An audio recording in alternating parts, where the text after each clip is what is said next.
Ladies and gentlemen, boys and girls, welcome to the Music Lab podcast. My name is Dogg, and I'm so excited to be back with all of you for another episode of the podcast.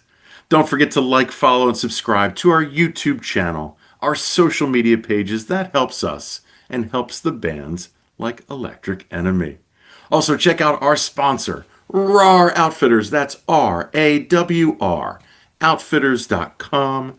Don't just wear, rawr. So, ladies and gentlemen, Mr. Lawton, how are you today from all the way in London, England? I am very, very well, thank you, and all the better for seeing you. How are you? I am lovely, my friend. It is 9:45 in the morning, which means it's 3:45 in the afternoon where you're at. Tell the audience what was the day like today? Oh, the day was just a number of. I should probably try and rock and roll it up a bit, but the truth is, I did a post. I overthought the post and the caption. I did some EDM production for a DJ that I like to work with called Lockdown. Shout out to Lockdown from Australia if you like your hardstyle music.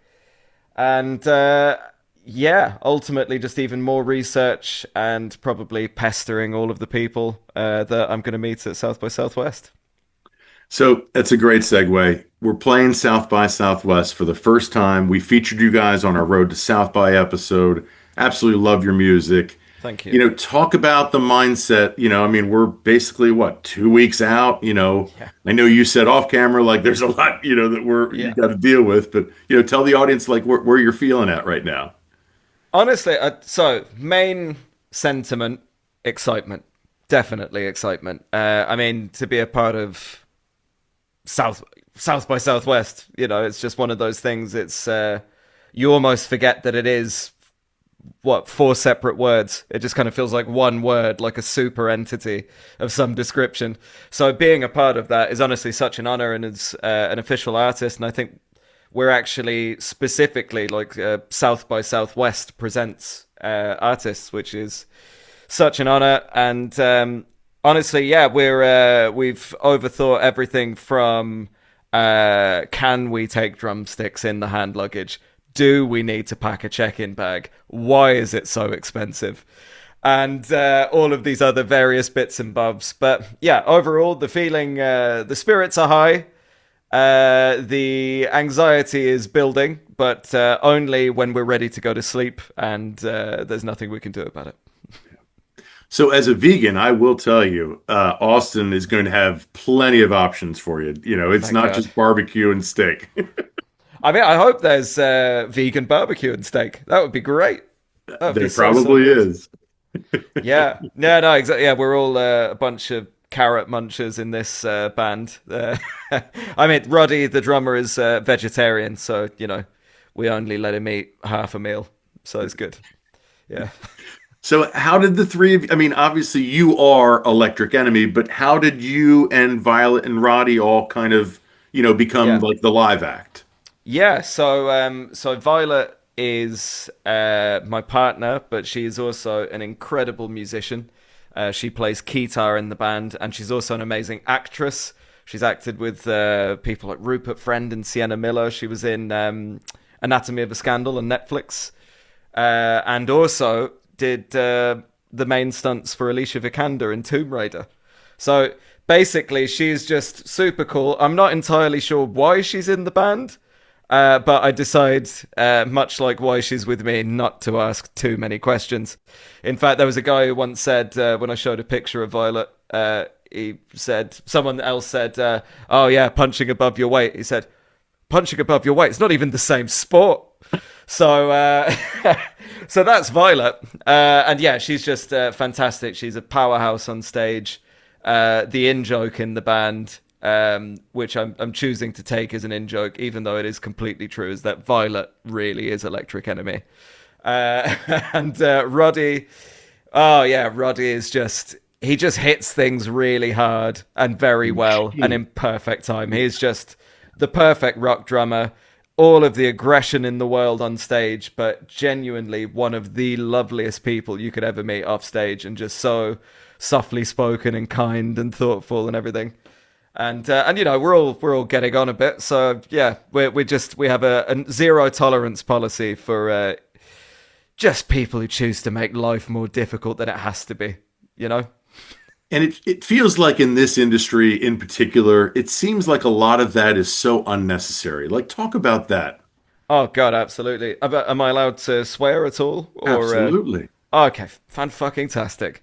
I mean, the main thing that my manager guy and I always kind of say, and any time we've given talks to kids at music colleges or whatever, the main takeaway that we always say, please just remember, don't be a dick.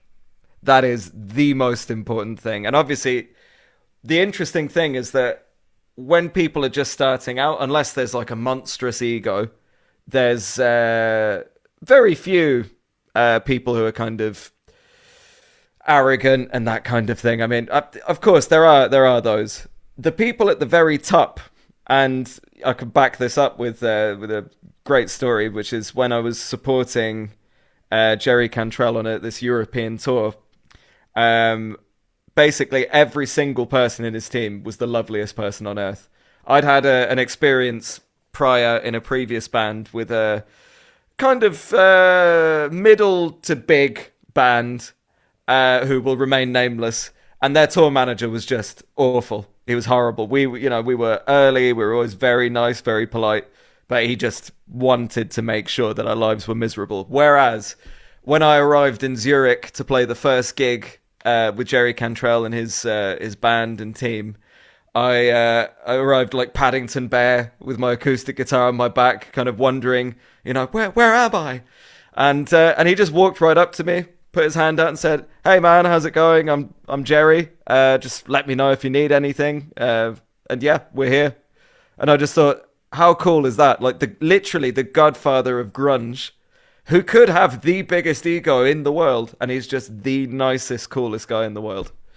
So yeah, that was a very nice moment of meet your heroes. you know. Did you have a conversation with him throughout the tour that was kind of like memorable or that kind of stuck with you other than that initial meeting? Yeah, I mean, he basically made an effort to talk to me every gig about something or other. I'd come off stage and he'd be like, "Oh, that was great. You got a great set of pipes." I mean, the guitarist, one of the guitarists in his band, the whole band was amazing, but one of the guitarists is this guy called Tyler Bates, who produces all of these amazing things. He went on tour with Marilyn Manson. He did all the music for the John Wick movies and loads of other movies. He is just a powerhouse. And again, loveliest guy in the world. And he was just... I had no idea about any of the things he'd done. Normally, I'm very good with my research, but I didn't know. And it just kind of came out in this really humble way. Just where I was like, "Oh yeah, no, I do a bit of sync." He was like, "Oh, that's really cool." And he asked me loads of questions. I said, "Oh, how about you? Have you ever delved in that?" He said, "Yeah, I've done a couple films." Like a super cool guy. But yeah, I mean, back to Jerry. He on the final night of the tour, which was in London at Shepherd's Bush Empire, which was always a bucket list venue for me. The night before, he said, "Hey, why don't you actually have your whole band play? And tell you what, me and the guys were talking, why don't you come and play Rooster with us on stage, since it's your last night?" And I just thought, wow, okay. Yeah, that was... Because sometimes you really try to make an effort to be cool and play things cool and stuff. But I think that I might have even snorted or done something very uncool at the time, like, "Oh, thanks," But yeah, he's such a lovely guy. The whole team are amazing. I still keep in touch with the TM, Keenan, and actually the drum tech, Kevin Radomski, is playing with his band at South by Southwest as well. And he just sent me a message saying, "We can finally grab that beer." Nice. So yeah, really looking forward to that. And what's their band called? Honestly, I can't remember off the top of my head. Okay, yeah, you have to let me know. Yeah, no, I will. I'll send them. I'll send them over to you, and I will. Yeah, I'll definitely be going to at least one of their gigs. I think they're playing 4 or 5 times throughout the week, which is amazing. Yeah. Well, so I mean, getting back to that, getting back to playing at South by, I mean, I've known bands that have played 13 gigs. I've known bands that have played 10 gigs, like, and when it used to be 10 days, they've kind of like condensed it now. Mm. What is your take on that? I mean, like, is it beneficial to play that many gigs, or is it more like beneficial to kind of pick and choose? I imagine it. I mean, the thing which I always say whenever I'm producing someone's vocals, and they sing too loud or they sing too soft, is I always say split the difference. So something in between, I imagine, is pretty useful because I guess if you're just doing one show, I mean, for us, it is costing us like thousands to get out there, like actually thousands of I believe pounds. it. And it's an eye-watering amount, which is why it's kind of, yes, we need to make every single opportunity count.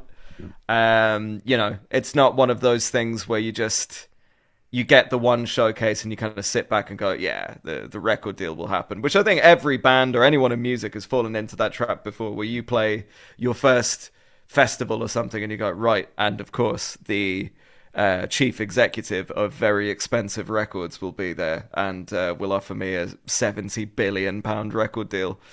But the idea of being able to play multiple shows means that I guess if someone wants to see you, but maybe they're looking at another band as well, that it gives them the opportunity to do that as well. So, and I think that's the benefit of the obviously the official showcases, but also the unofficial ones as well, Yeah. which allow kind of fan bases in the area to get involved. And it's very similar to the Great Escape in London, Brighton, Okay. where they just hire out various venues, brilliant venues, and at the same time as the Great Escape, there's something called the Alternative Escape, which happens at the same time, gives bands opportunity to play and be seen and all that kind of stuff. So, yeah. What time of year does that happen, that festival? Normally around like mid-May, I think. Okay. Yeah, yeah, yeah. So that might be a good one to go to. Like it's kind of like South by a little bit.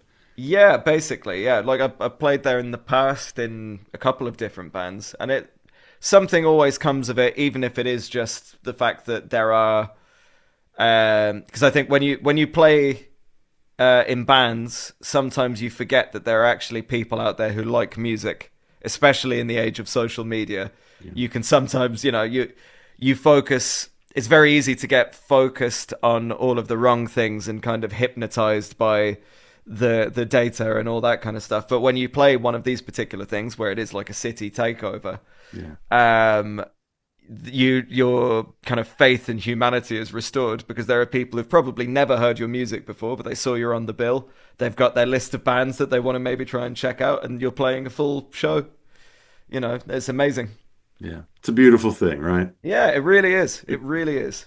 So I Yeah. want to talk about because again, you've been in many different bands. Like the one thing that I've always kind of wondered and been perplexed at is why more bands. Because you kind of mentioned this that Jerry asked you to play with him on a song. Why don't you think more bands like collaborate, especially at music festivals when all these bands are there anyway? Like, why don't you think more bands collaborate with other bands, like Do in you a live mean setting at least? do you mean like bands on the same level or larger Well, like acts with? say like a the headliner that night, and there maybe like the band that's maybe right before them or two ahead of Oh, them. okay. I see what They you mean. bring that band out to do a song with them. You Yeah. don't really see that happen often. You think that's just a ego thing, or what do you think that is? I think it's probably more of an organization thing. I think as our jobs get more and more complicated, I mean, just everything that you have to be in a band now is just I'm not going to like complain about it or anything like that, but I mean, there's you're doing many people's jobs on your own, and then the idea of kind of it's just that extra thing of reaching out to do that. Sometimes it does make sense, and sometimes it is a great thing that can happen. I mean, especially in that particular case where I mean, charity's maybe going a bit too far, but I mean, he didn't need me on stage. You know what I mean? Like, I'm sure Shepherd's Bush Empire would have been just fine without Specky McGee playing on Rooster. Um, but yeah, I think it is great when bands collaborate, and maybe not so much on stage, just because sometimes that can be difficult if you don't get the rehearsal in time or whatever. But especially when it comes to recording music together, it just clearly works all the time. You know, whenever it's just two heads are better than one. You know, and it does help with double the promotion or triple, depending on how many artists are on things. Which is why you see even these massive artists, people like Paris with a V, Hmm. who I think is an incredible artist. And they just they'll just work with as many different people on various different projects, and the results are amazing because it is true. It's the same as writing songs yourself or collaborating with someone. Of course, you can write songs yourself, and of course, sometimes some projects lend themselves more to being like a sole writer. But it is very true that when you collaborate with someone or co-write with someone, they might even just say one thing. They might even just have the title of the song, but it's a title that you wouldn't have had before, which will kind of push you in a direction that maybe you wouldn't have even considered going into before. Yeah. So Yeah. speaking of songwriting, do you typically write songs on the piano, or are you write them on the guitar? On well, not on everything, yeah, but yeah, on multiple instruments basically. So, yeah, the keys, the guitar. Sometimes it's the keys emulating something. I mean, if we're talking Electric Enemy, most of the time it'll start on the guitar, Okay.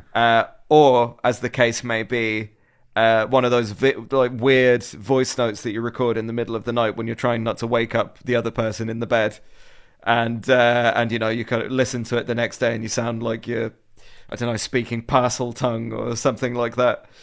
And but yeah, a lot of those things happen. I think weirdly, my most inspiring location, I guess, is when I'm waiting for the shower water to heat up. I don't know why, but all of the best ideas come there.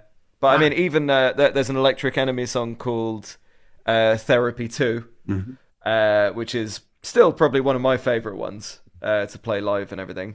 But the riff goes da na na na ba ba ba, and I was cooking, and I just when you have the wooden spoon and you just hit it on the side of something, and I was like, oh, that's quite cool. So yeah, it can come from anywhere, can't it? The inspiration. I realise that I've gone off on a massive tangent, and it's happening more and more the older I get. I mean, a wooden spoon. Who would have thought? Yeah, there you go. It's an award for some. So I want to talk about living in London. Yeah. Are you born and raised, or where? Okay. Yeah, yeah. So basically, born and raised in London. Uh, Parents with multiple backgrounds of English, Irish, French, Algerian, just God knows what else is in there. A comedian once said, "Oh wow, that's a lot of anger." So yeah, I mean, what I love about London is it's not necessarily representative of the UK as a whole. Not to say that the UK is bad or anything like that, but what I love is the multicultural hub that London is. You have the best food. You've got these incredible people from all over the world. You walk down the street, you hear several different languages, which I love. I love languages and cultures and all sorts of different things. So yeah, I mean, London is amazing. It is on the pricier side, but I guess it's kind of all relative if you kind of work and live here and all that kind of stuff. But yeah, I mean, I think we still have a couple more years in us before we kind of retire to a isolated mountain in China or something like that. So yeah. So talk about the music scene. I mean, you mentioned about Shepherd's Bush Empire, but like for indie bands like yourself, or for Mm, bands that are kind of on the rise, mm. are there a lot of venues in London that are, that promote local, independent music and original music, or is it a lot of cover bands? I mean, there's both basically, and Okay. I used to do both. I mean, there's a road called the Earls Court Road, and at one point I was playing. This was a long, long time ago, but I was playing acoustic covers gigs at like 5 different pubs on that road every week. Um, slightly soul destroying, but it was, it was good little earner. All cash, don't tell anyone. And yeah, I mean, there are loads of great venues in London, but I think much like pretty much everywhere else in the world, um, they're being shut down because governments aren't necessarily always investing in those kinds of arts. They definitely do in a lot of cases. I mean, looking at places like Germany, actually, Germany and France in particular are incredible with the way they support their artists. And I think even Ireland now, I heard something like if you're an artist and not even a music artist, but a painter, sculptor, whatever, then they're kind of saying, right, we want you to come here and we'll support you. Just create, do these amazing things. And there was one moment, one of the governments actually in the UK, it was during the coronavirus situation. Remember that? And basically there was this poster on the tube, and there was a ballerina, and she was taking her shoes off, and it said, "Maybe it's time to retrain," because loads of people were kind of complaining about the lack of support for kind of gigging musicians and stuff like that. It's really, really difficult sometimes for if your main thing is just playing live, that's really tough. Which is why I've kind of expanded the things that I do. I mean, there's Electric Enemy, there's I songwrite and produce for other people, adverts, film and TV, stuff like that. And yeah, I don't think that it would be my full-time job if I hadn't diversified like that, really. Yeah. You Yeah, know? it's just heartbreaking to me whenever I hear a band that either quits or just stops playing because of Yeah. financial reasons. Yeah. Like creativity, that's one thing. Like if you hit a block, that's, like I completely get it. But like if it's just because of financial reasons, like it's just crushing. Like it just It is sucks. heartbreaking. It is heartbreaking. And I mean, again, a lot of bands also, there isn't, it's kind of like at school, I do wish that there was a lesson about taxes. Do you know what I mean? Or the right way to load a dishwasher. Actually, to be fair, I never needed any help with that. It's one of my few skills. But yeah, I mean, just ways for bands to actually make money from their music. I mean, there's PRS, which is, I guess, the equivalent of ASCAP, CSAC, or BMI, the Collection Society. Even bands who are playing tiny pubs, if they do enough of them in a year, they could make £100 from that. It's £100 they wouldn't have had before, and it could be £100 that pays for their first line of t-shirts or something like that. So I think trying to kind of be aware of the multiple avenues where you can kind of break in with something, or even sync. I mean, it took me an embarrassingly long time to learn about what sync even was. And even now I'm still learning. It's it's very interesting. It's an interesting world, but it is, again, one of the last proper ways for artists to actually make real money. Yeah. You know? Well, and I know like they have like that are you familiar with Patreon and like Yes. volume.com and like Yeah. these Yeah. other like sites that you're seeing start to pop up that are again, like you said, avenues of income for Yeah. artists, like that are not, big box or not like, Spotify or stuff like that. Have you Yeah. guys delved into any of that outside of Sync? So honestly, not really on that front, because so we're one of these strange bands where we have more monthly listeners on Spotify than we have Instagram followers. Got like a considerable amount more. And normally it's the other way around. There are people with 20k Instagram followers and they have 500 monthly listeners. Right. Whereas with us, I think we're just shy of 4,000 Instagram followers, and we've got 50 and above monthly listeners on Spotify. So, I mean, in that sense, Electric Enemy can sort of look after itself in a way, which is very nice. But that's also the reason why, if there is a live opportunity, we've been forced, as have so many other bands. I mean, I'm sure you saw that heartbreaking speech that the singer from Garbage gave, saying this is going to be our last headline tour because we literally can't afford to do it anymore. And that's a big band with hits.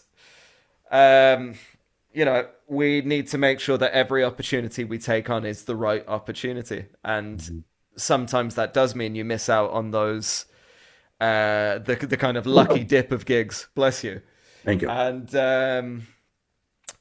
I mean, one thing we have done is because of this South by Southwest, the cost that it takes to get there. We've got a little fundraiser in our Instagram biography, and it just says "Help us get to Texas." I feel like maybe I should have included more exclamation marks and prayer hands. But yeah, I mean, it's kind of, I know that it will, in the long term, be a very worthwhile investment of everything. But yeah, it is sad that there are many bands and artists who are incredible who just wouldn't even be able to start. I mean, luckily we do have these amazing fundraising grants and stuff like that. There's PRS, they have a grant, the BPI have a grant. There are loads of different grants available. But of course, only so many people can get the grants, and that's not the fault of the people giving out the grants. They're trying their very best. But yeah, I mean, it's a complicated one, and in the same way as acting or like a lot of other creative industries, it is the ones who hold on the longest who tend to get the furthest. It's I saw a video, I can't remember who it was speaking, but it was Ryan Tedder shared it on his Instagram, and it was just saying it's not about talent, obviously it's about talent, but it's not about that alone. It is basically about how much heartbreak you can withstand. Because I think someone in the creative industry, like, I think music is tough, but I think acting is so much harder. Just in the sense that you can't really go and busk if you're an actor, can you? And it's just, I think, as creators in various industries, you get rejected more in 1 week than most people do in their lives. You know, like with their friends who aren't in the industry, they'll go for a job interview and they won't get it, and they're like crushed. Meanwhile, that same day, you've been rejected, or actually, even there's getting a rejection. Historically, is actually something that we love. People in the creative industry, it's the silence. It's the silence that kills you. But yeah, no, it's. But hey, it's all going to be fine and everyone's happy. Delusion, the best tool in an artist tool belt.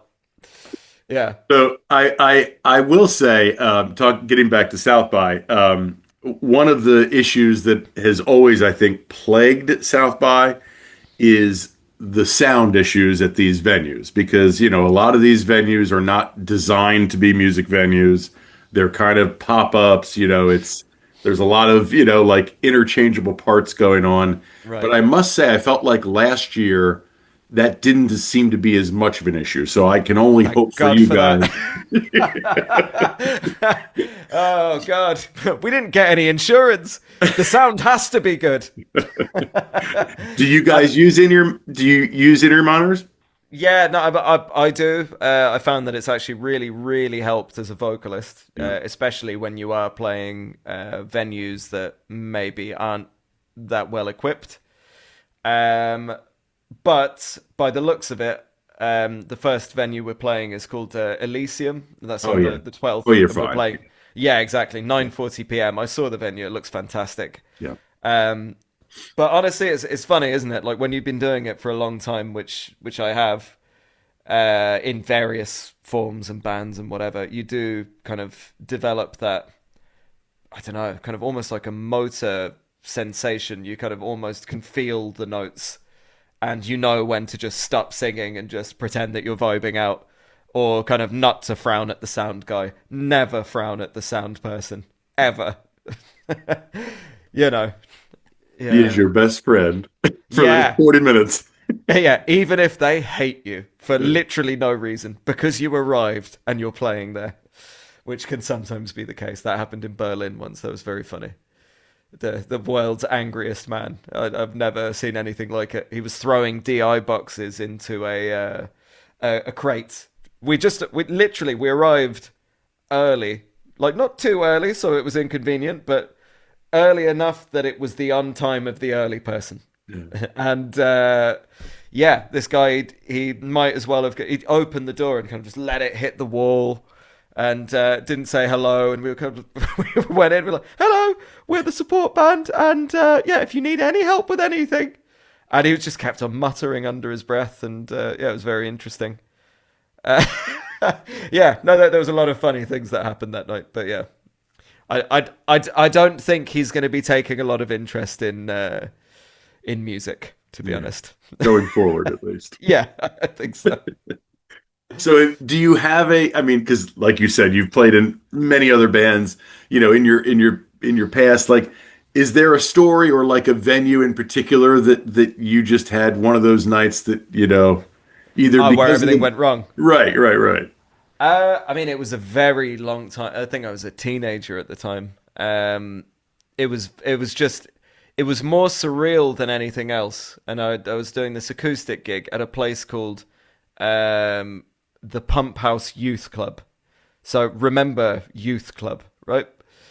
And so I arrived, and there wasn't a single person there under the age of about 85. And that's fine. That's absolutely fine. But they also seemed very surprised that there was any music on at all that night. And there was a very vocal granny throughout the entire performance who was just heckling nonstop. And I don't know I don't really know how harsh you can heckle back someone of that age. Do you know what I mean? Like, I certainly had some ideas, but She was expecting bingo. yeah, maybe she was. I think she actually was. But then afterwards, there was a guy, I think, like a Neil Diamond tribute, and they were all very pleased about that. But I think, yeah, musicians play so many of those kinds of gigs. Yeah, it is. Oh, no, there was another great one actually.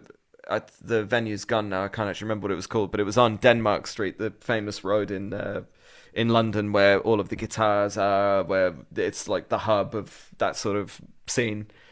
And yeah, I kept on getting electrocuted by the microphone, which happens quite a lot actually, like more than most people would probably think. And it's a very uncomfortable sensation, electrocution. I don't recommend it. And I said to the sound guy, "Oh, I keep on getting electrocuted," and he said, "Oh no, what? I think it's you." I was like, "What do you mean?" He said, "No, I think it's like your energy or something. I think you're like carrying something." And I said, "You don't think it's because of like a ungrounded, adapter or something like that?" He's like, "No, I think it's you." And then he did proceed to go out and smoke the biggest joint I've ever seen, and disappeared for the entire set, as is tradition. So, yeah. Anyway, I'm glad. I'm very, very happy to say we don't really play gigs like that anymore, Yeah. and it's been a while. But yeah, those are the character building gigs. I think you learn pretty quickly whether or not. Well, you learn very quickly how much you actually like music and how important it is to you by withstanding just bizarre events that just always happen. So, I mean, that's a good segue. Like, so marijuana in London and in England, is it still illegal? Is it, I what think is so, it yeah. classified? Like, is Yeah, it yeah. prevalent in London? Is it not? Oh I yeah, mean, yeah. No, I mean, it's. I think there are a number of different things. I can't remember what it might have been on a Facebook post years ago or something, but it said how to know you're in London. And one thing is it going to rain? Is it cold outside? And the other one is, does that smell like weed to you? So yeah, there's a lot of it going around. And I guess same as any city, really. There's just drugs everywhere, isn't there? So yeah. okay. So when I say, and I ask this question a lot because I think it's a fascinating question. When you look at music, you Mm. know, there's this balance of it being art on one side, Hmm. but then a commodity on the other side. And I feel like that's a constant battle for artists because, you know, you don't want to feel like you're giving into the man, but at the same time, you know, you want to make a living, you know, like talk about how that is a struggle for you. Yeah. Yeah, I think I've kind of so in writing for other people in various styles, which can be, anything from EDM to K-pop, like loads of K-pop actually, and hyperpop, which is, I mean, for someone with a very small attention span, it's fantastic as a producer because you just change every 4 bars. Amazing. Um, I think that there's kind of I think it's always been the case, that kind of thing. It's kind of like if you have a 7 hour long intro, whether you feel like you're selling out or not, a lot of people are gonna find that a little bit tedious. Um, so I think that there is a happy medium. I think it always has to come from a real place if possible. And even if it doesn't feel like it's a real place, I think employing empathy and as much kind of putting yourself into someone else's shoes as possible does allow you to kind of think about things that way. But it's a tricky one. Like you should never really write anything for the audience, and I think it's Noel Gallagher is one of the many people who's talked about this before. He says just like what's happening a lot in the industry these days is that record labels are kind of saying, oh, well, let's find out what the audience wants. And his argument is the audience has no fucking idea what they want until you give it to them. Right. And it's true. Just the amount of artists and firsts that came up, they worked because someone just thought, fuck it, I'm going to try this, you know? I mean, in honesty, like, do you think the audience wanted a song called Wonderwall? Yeah, No. yeah, You know, exactly. but like they Yeah, gave it but to us and it's, you know, like we'll live in history. yeah, literally. And it's I think it comes from like a George Harrison film or something, Wonderwall. But obviously that's not what I think Noel Gallagher said. It just sounded kind of cool. Yeah. Which is I love it whenever people are that honest about that kind of thing. It's like one question we always get is, so tell us a little bit about the meaning behind Electric Enemy. And I remember at the beginning with previous bands and even with Electric Enemy, a few years ago, I'd kind of say, it's about the struggle in this modern world of technology, and that it is the enemy, and we are the enemy of that, but we are kind of all together as one, and all that kind of thing. But the truth is that it was just the least shit name of a batch, and it's true. Like if you look at most bands, imagine them before they were famous. So imagine if someone said, "Oh, do you want to go and watch the Arctic Monkeys?" You'd be like, "What the fuck is that? Is that like a kids' TV thing?" Is like I don't know, Pingu branching out or something. But yeah, so I think one of the best band names ever is Queens of the Stone Age. That is just a cool band name. You can't. Josh Homme seems to have a real talent with naming things like them crooked vultures as well. Like what a great name, Yeah. you know. I But yeah, just learned that I don't know if you're the American comedian Joan Rivers. yeah, yeah, of course. So I guess her stage name before she was Joan Rivers was Pepper January. Pepper January. Wow, That's a good name. that is really good. I like that. Pepper January.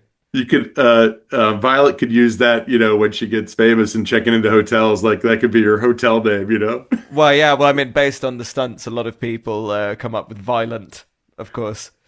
So that's always good. But yeah, yeah, Pepper January. I like that. Yeah, That's Pepper very good. Jam. So, you know, you put out the album. You put out this album in April of last year. Is that correct? Correct. Yeah, yeah. Why April? Did it just kind of work that way, or was it, you know, was there like a method behind the madness to release it in April?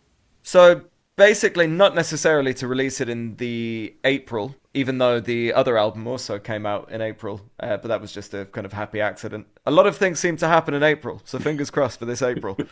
Um, basically, the second album, because the first album we had a bunch of singles, and we kind of put what we thought were the best ones together. And they were kind of produced with various other people or by me or whatever, and we just kind of combined them. With the other people, it was always a brilliantly collaborative process, which I loved. And I learned so much from the people we worked with. But this particular album, it was the first time I'd ever kind of thought anything through beyond the next day. And the idea was to basically have 2 EPs that would turn into an album. So the first EP was called You, and the second EP was called The Dark, and they were named after each thing. And each EP had its own bit of artwork, and each single leading up to that EP coming out would have a piece of that artwork. So it was kind of like a puzzle thing. And then eventually that turned into the album, and we put out the album when we did, just because it kind of felt ready. But I kind of challenged myself to, as well as everything else I was doing, write, record, and release. I think we did a song a month. So every 4 weeks we were releasing something new. Okay. Because we were playing into the I don't know, I guess the fast fashion world of music. Even though, I'm very, very proud of all those songs, and it was a kind of journey, but Should Have Known Better is meant to be the kind of grand finale of that. And what happens throughout the album, as well as the artwork and everything, there's a theme, a musical theme that goes through the whole thing, which goes dun dun dun dun dun dun dun dun dun bum ba. And that's the basis in the end of the final track, Should Have Known Better. And Should Have Known Better is basically just about, music in general, life in general, mine, borrowing bits from other people, because we are ultimately thieves as songwriters. And that particular song was just like, I've been doing this for such a long time now. Am I still going just because I've gone too far in one direction? Do you know what I mean? Past the point of no return. So Should Have Known Better. It's very interesting. There seems to be a bit of a theme of that in Electric Enemy music. If it's not about being either completely enraged, completely depressed, or something else, it's normally about being aware of the passing of time. And there's another song called Take the Wheel. And there's a lyric in there that says, 'cause I'm older than I thought I'd be today. Yeah. So I think the whole thing just kind of came together. It was a very sort of cathartic experience, and it felt like, right, there you go. I was very, very pleased with how people received it. Every single song got at least one editorial playlist on Spotify, Huge. Amazon, or Apple, which was, and I was really, really proud of that. BBC introducing, BBC Radio 1 plays, some really, really cool stuff. And fingers crossed, we're hoping that 1, maybe 2 of the songs could be in a series quite soon, but we'll see. Okay. We'll see. You never know until it's on the screen. It hasn't happened until it's literally in front of you. Yeah. And not just that, but they've sent you the money. Right. That's the important part. Yeah. So that's a good segue. The BBC, from outside of England, we always hear about the BBC, but what is the BBC? How has it changed over the years? I mean, because obviously you've been in tune with it, all of these years. And is it really a good thing for London and for England? Yeah. I mean, BBC has been around for forever. I think it's the British Broadcasting Company or something. So there's radio and TV, and basically in the UK we all should pay something called a TV license, and that TV license goes towards funding the BBC. So it's technically by the people for the people kind of thing.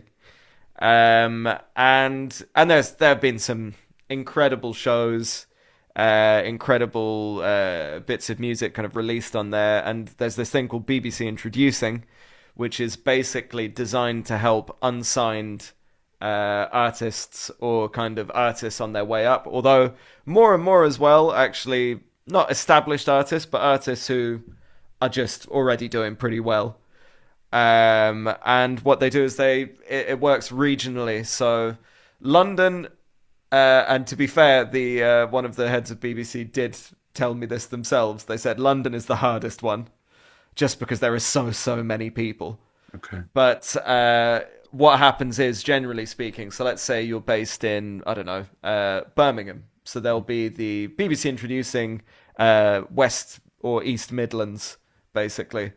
And you'll send in your song. If they like it, they'll play it, and they'll say this was blah de blah with their song. How'd you do it?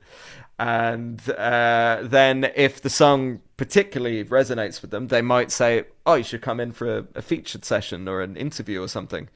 And then if it goes even further than that, BBC can pass it on to the main stations like BBC Radio 1, or they also have stages at a lot of the major festivals. There's a BBC introducing stage. Yep. And in a previous band, I played Reading and Leeds through BBC introducing. Okay. And that was, it's great. I mean, they are, I think they would be very, very missed if they weren't there especially by the unsigned community. Okay. So, yeah. So I want to talk about your live show because obviously we're going to get to see you, but we've not gotten to see you. So what should people expect at your live show, and how much is the set list thought about, or is that kind of just we just play what we play?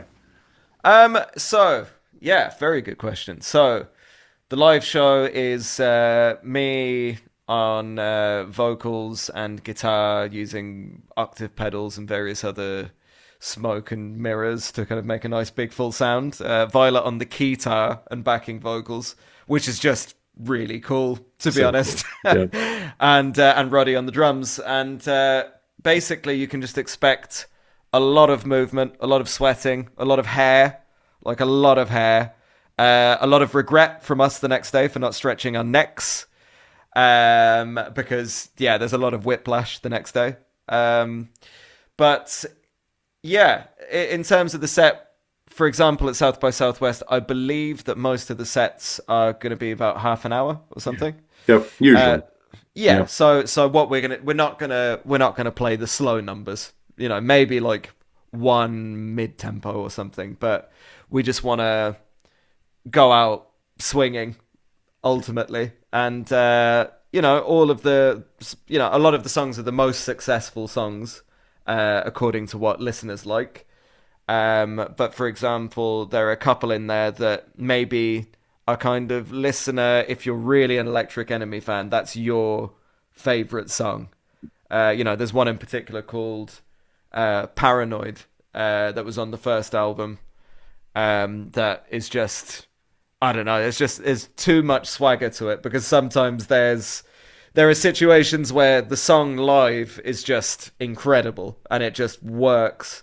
But of course, there are also other situations where it sounds better on the record and it's worth just kind of leaving it where it is. But yeah, doing that. And in this particular case as well, we have a single coming out on the 13th of March. Just bizarrely timed with South by Southwest. We had no idea that was going to happen. God, what are the chances of that? Coincidence. It's called Myself With You. It's very... it's quite different, actually. It's kind of somewhere between Smashing Pumpkins, Elliott Smith, and Weezer, I'd say. Nice. And it's bizarrely quite cheerful as far as Electric Enemy songs go, because most of them are pretty miserable lyrically. And yeah, so I'm looking forward to getting that one out there. So yeah, I mean, we'll see what happens with that. So that one will definitely be on the set list. Okay. And hopefully not just in the set list, but in the hearts of all of the audience when we're done. So you've also done a interesting cover of a song called "Don't You Want Me" by who was the original band?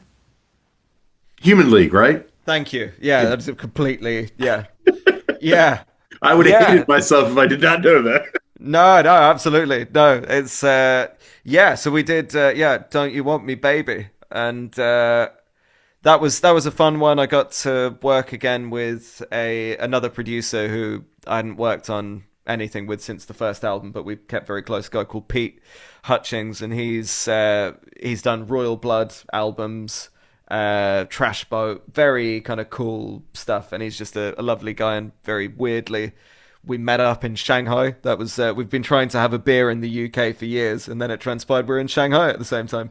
So we met up at 3 a.m. at this literal hole-in-the-wall bar, which was great. What did you think of Japan?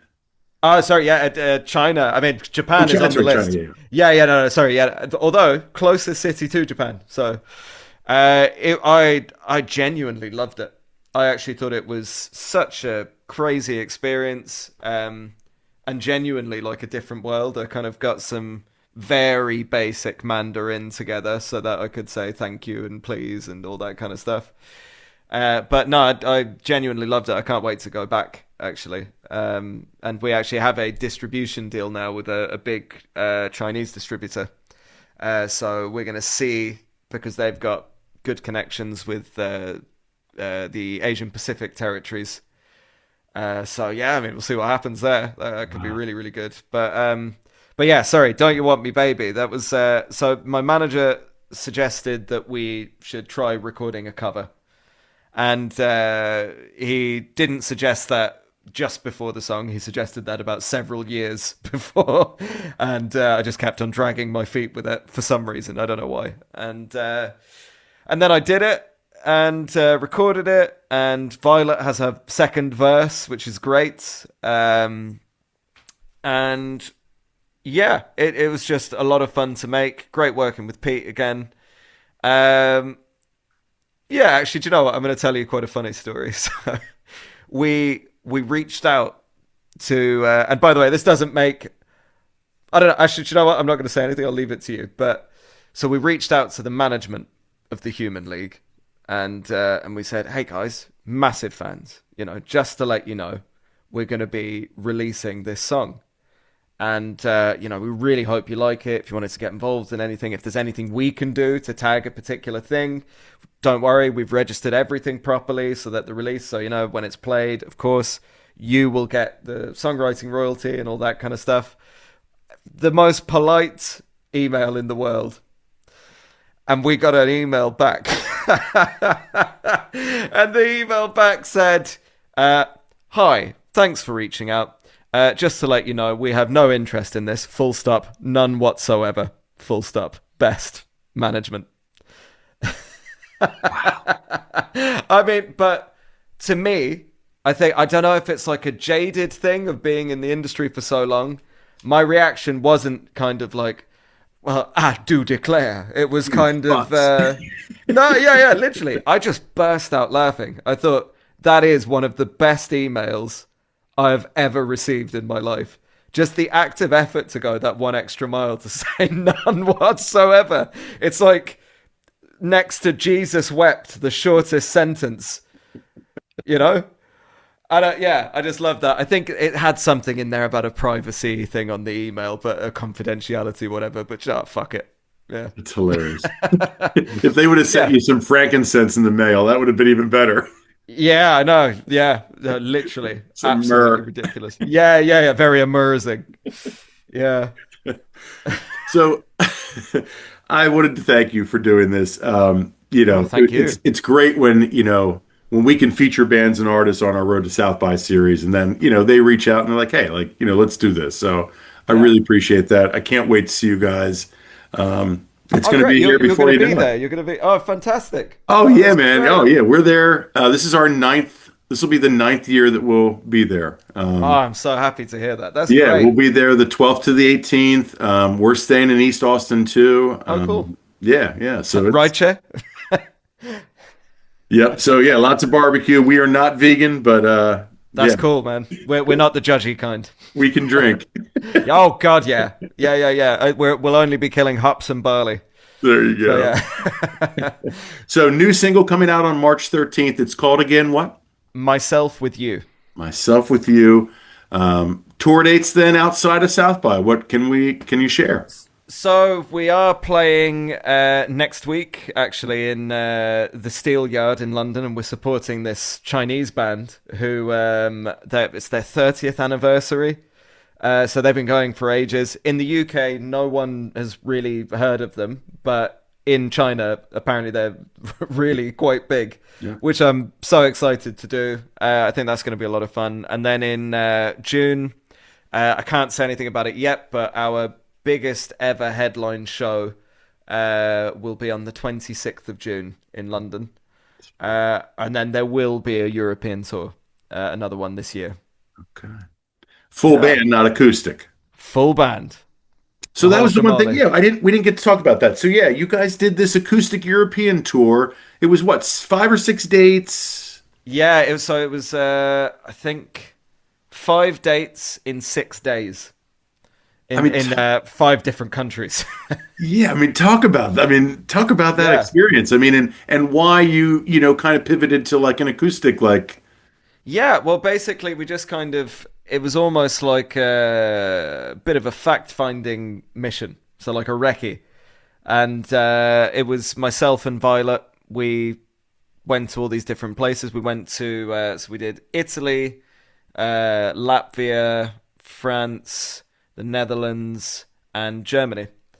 And it was fantastic, honestly. And Violet, I don't know if you have someone like this in your life who you will spend hours trying to get the very best discount on anything. And when you find it, you're so proud of yourself. And then they click two buttons and they're half the price that you found. So she managed to do this whole thing for like a good price, actually. She worked really, really hard on that. So I was very grateful to her. And yeah, no, it was honestly it was amazing when we played the shows. But people were coming with their vinyls for signatures and stuff like that, which was very very heartwarming. And the fact that it was acoustic meant you could talk a little bit more about the songs. We actually did on this occasion a set list, kind of in a survey. So we got the people who were coming to the shows to pick sure. which songs they wanted to hear. And it was honestly it was such a great experience. Not to mention all the food. We ate a lot of food in many, many different places. But yeah, it was awesome. And how did that like kind of build your and strengthen your like individual relationship, like with you and Violet? Oh yeah, no, it was great. It was great. She didn't want to kill me, so that's very good. We've because we've been together for nearly 9 years now. So yeah. Our anniversary is April Fool's Day. We always say it's the longest running joke of all time. Yeah, no, it was great. I mean, just going on tour with your best friend basically, Yeah. and just all of these. She's very very organized, so she had the itinerary all kind of ready to go. We need to leave at this time. We need to do this at this time. Yeah. But also, it's nice because sometimes when you're with a full band and you've got to do the full load-ins and everything, you miss out on a lot of the kind of culture of the individual places where you're going. Yeah. So it was nice during the day, even though we were very, very tired because it was a lot of traveling. It was nice during the day to just wander around and take in like a bit of history or whatever. Yeah. No, it's such a great experience. Yeah. Oh, yeah. My last question for you. Yeah. How and where is the best way that you like to listen to music? Are you like a headphones guy? Are you sitting in your living room with like nice speakers? Are you on the beach? Are you driving in your car? Like, what is the ideal way for you for you to listen That's to music?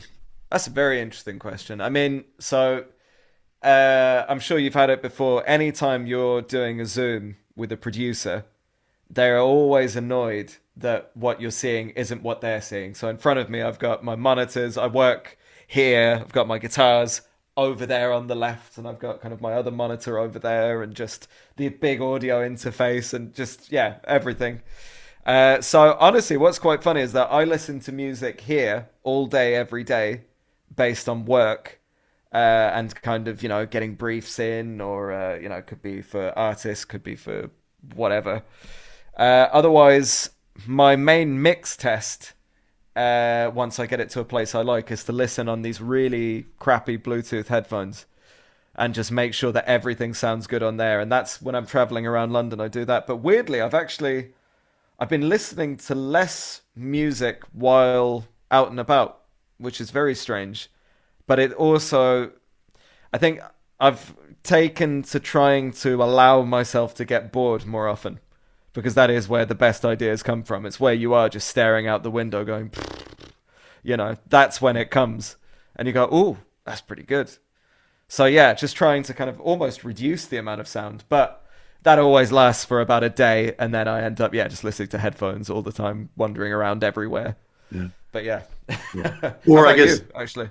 well, like you said too, and like before, while you're waiting for the water to get warm in the Yeah, shower, right? exactly. No Exactly. music on then. No, that or actually when exercising as well. I think that's probably the main time. Yeah. But when I do that, I mainly listen to disco and French house music. Don't know why. I just think disco is the best genre ever. Yeah. And I can't Actually, argue.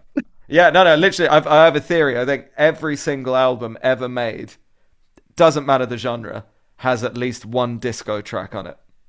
And Yeah. by that, I mean like one which is just the high energy, four on the floor, all that kind of stuff. And it's just, even Slipknot probably have one of those. Marilyn Manson, right? I mean, he definitely does. Yeah. Yeah, Yeah. absolutely. Yeah. But yeah, how about you? How do you listen to music? So when I used to do album reviews, I've tended not to do them anymore because I just feel so dirty when I do them because and obviously I always do just positive ones. I've never done like a negative album review, but even then, like I always just felt dirty. So, Mm. but when I did my album reviews, I would at least listen to the album 4 or 5 times Wow. regularly, either in my car, like on speakers, whatever. But I would at least listen to the album once with headphones on Yeah. because I feel like you do miss a lot if Oh you, yeah. and especially, and obviously certain bands lend to that more than others, but Yeah. overall, I feel like if you don't listen to an album at least once with headphones, you're not really getting the full album. Yeah, no, honestly, the producer, trust me, the producer wants you to listen with headphones just because we've done all of this panning that we spent hours kind of moving one sound from one side to the other side and kind of change a tiny little bit of EQ on it. The kind of thing that we do realize that no one's really going to notice, but we know that they're going to notice a feeling. So yeah. So yeah, headphones all the way in that sense. Yeah, good stuff. Well, Jim, thank you so much again. Thank you. Best of luck. We're going to see you in a couple weeks. I can't Yeah, I wait. can't wait. Yeah, same here. Honestly, really excited to grab a beer. I think it's going to be brilliant. Hell yeah. And what's the best way for people to, find you on the internet and all that, your socials and all that? Let everybody know. Yeah, I mean, I mainly humiliate myself daily on Instagram. TikTok is just it's a complete mind fuck. But yeah, Instagram is the main one, I'd say. But we still have Facebook and all those other things. Otherwise, we are on all of the streaming platforms. And yeah, just feel free to reach out. I'll always try to respond to the direct messages, which I appreciate deeply. And I'm going to hold you to Glastonbury in 2027 as long as you guys aren't touring. Let's go. Yeah, yeah, let's do it. Let's do it. Ladies and gentlemen, don't forget to like, follow, and subscribe to our YouTube channel, our social media pages. That helps us. That helps the bands and artists like Electric Enemy. Also, check out our sponsor, RAR Outfitters. That's RAWR. Outfitters.com. Don't just wear, RAR. And as always, ladies and gentlemen, I've been Dogg. You've been great. This is the Music Lab Podcast.